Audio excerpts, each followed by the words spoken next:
This week I have a very special episode for you, and it's going to be a little different from my usual videos. As most of you know, this Halloween I'm going to launch my very own webcomic on Tapas and on Webtoon. It's called Cryptid Lake. Here's the synopsis. Enid and Willow are obsessed with mysteries, and as such they decide to spend their holiday in a summer camp known for its cryptid sightings and paranormal occurrences. In this summer camp, they also meet people that, like them, want to uncover and record all the mysteries, secrets, and shady business Jedi Lake has to offer. To celebrate this launch, I asked you if you had any questions about the comic, its process, story, or what have you, and today I'm going to answer them. And now, let's get to it.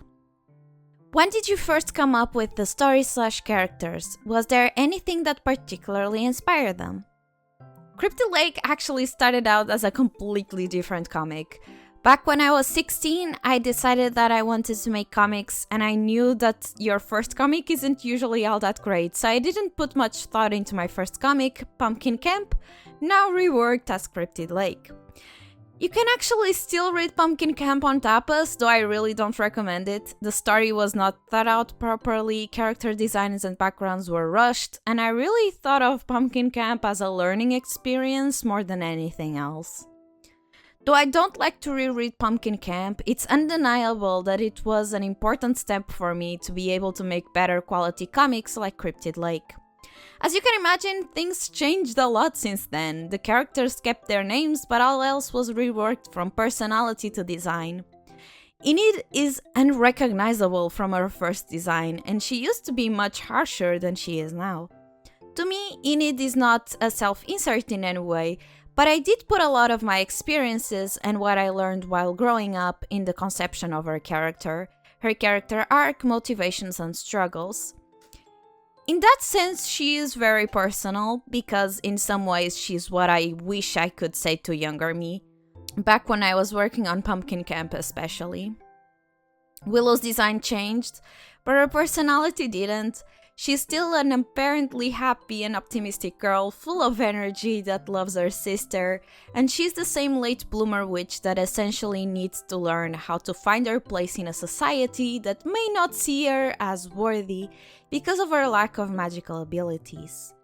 Oliver changed greatly. For one, he's not a skeleton anymore, he's much more confident, or apparently so, and he's an interesting character to explore, and I hope to do him justice. Dolly, sweet little Dolly. She's the embodiment of a 12-year-old girl. She's very smart, sometimes shy and self-conscious, but still able to stand for herself. She is the biggest fangirl and she loves shipping, and I think that can be a very funny trait to explore. And finally, Harriet. At first she was a total brat, she was mean for no good reason, and she was a preppy girl. As of Cryptid Lake, she is a stubborn wannabe punk girl that comes off as mean, but it's unintentional. She doesn't actually mean any harm, but she has attitude issues that need to be resolved, and the narrative will teach her some hard lessons. The overall lore was completely scrapped and reworked. Even the cryptids aspect so prominent in Cryptid Lake was completely absent from the original idea. I'd say that the thing that stayed from the original was the fact that it's about two sisters going to a monster summer camp. What shows, books, and/or movies inspired you while making Cryptid Lake? I was actually inspired by a lot of things while coming up with Cryptid Lake as it is today. Shows like Gravity Falls, which were so integral in my childhood, were a big inspiration, alongside video games from supermassive games like The Quarry and Until Dawn. Podcasts like the Magnus Archives also inspired me because of its chilling creature descriptions, cosmic horror-like situations that are recorded by the podcast's main character, Jonathan Sims. In these last years, especially since Pumpkin Camp, I took a liking to internet horror like ARGs, internet mysteries, and analog horror. Though I can't say one series was particularly influential, the whole vibe was inspirational to me. This was partially the reason why I wanted Enid to always carry an old camcorder with her. Ghost hunting shows were also pretty influential, especially Ghost Files, since I love Ryan and Shane's dynamics so much. What is the lore behind it? Put simply, in the world of Cryptid Lake, there are no humans. The most human species are probably the witches, but even they have very specific characteristics that distinguish them from humans. So everyone is some type of monster and they mostly live in harmony. Though there are some species that prefer to mostly keep to themselves. Those are usually the more traditional, more conservative monsters. Witches particularly are known to have very strict social norms, traditions, and expectations. Those are definitely going to be explored in Cryptid Lake since the two main characters are witches, so some chapters are going to be focused on that. So you might be thinking, if everyone is a monster, then why have this focus on cryptids? Aren't cryptids the same thing as monsters? Well, not exactly. Technically speaking, cryptids are creatures that were supposedly seen and documented, but there's no actual undisputed proof that they exist. In fact, some cryptids turned out to be real. For example, platypus were considered to be cryptids at some point. So I use this term in that sense. The friend group is essentially looking for urban legends. Another thing, despite monsters existing and being the norm in this world, ghosts are a completely different story. Ghosts are not commonly seen as real, and as such ghost stories and paranormal tales are treated the same way as they are in real life. The interest the group shares in cryptozoology and the paranormal are also considered to be an eccentric hobby that is mostly waved away as dumb. We will see this reflected in the way other characters react to the main casts and their antics. Yeah, I have a question. Is it going to be one of those stories where the more the characters discover mysteries, the darker the answers get? Or is this a Madoka-esq story where things start out as lighthearted, but then episode by episode, or in this case chapter by chapter, things get darker? I mostly want to keep Cryptid Lake as lighthearted as I can, and I definitely want to take my characters into silly situations and see how they would react.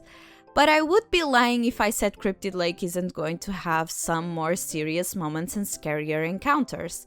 Chapter 1 might be deceiving in that sense, since it's more of an introduction to the characters and their dynamics, more than it is about their adventures.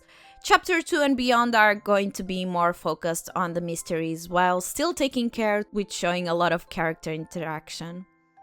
But no, I don't intend to go for a Madoka Magica route. I'd say a Gravity Falls-esque route is more applicable. Besides digital version of Cryptid Lake, are you thinking of making it into an actual graphic novel? If so, I would love to read it that way. I'd love to make a physical version of the comic as well, however that's not in my close future plans. Making a physical copy while not knowing for sure if people are going to like it or if it's going to sell well, it's a huge financial risk that I'd rather not take yet. That doesn't mean it won't ever happen. In fact, all my comic files are huge exactly because I want them to be print ready. If the comic goes well and there's a demand for it, I might make a physical version to celebrate some important milestone. Either way, it's going to be available digitally on Tapas and Webtoon. Regardless of where you like to read your comics, I recommend reading it on Tapas. However, if you want to read it on Webtoon, please read them on the phone. If you read the Webtoon's version on the computer, the quality of the image isn't going to be great. I tried my best to keep the images crisp on both sides, but Webtoon wasn't being very generous with the file size that they were letting me upload, so I'd recommend reading it on Tapas. And with that, thank you so much for watching! Remember that Cryptid Lake is going to be released on Tapas and Webtoon October 31st, 6 PM GMT+1. Please leave a like and subscribe if you liked the video. If you want to see more stuff from me, I'm also on Instagram and Twitter at momopurin_chan, on Kara at momopurin, and on Blue Sky at momopurin-chan. Thank you so much, and until next time, bye!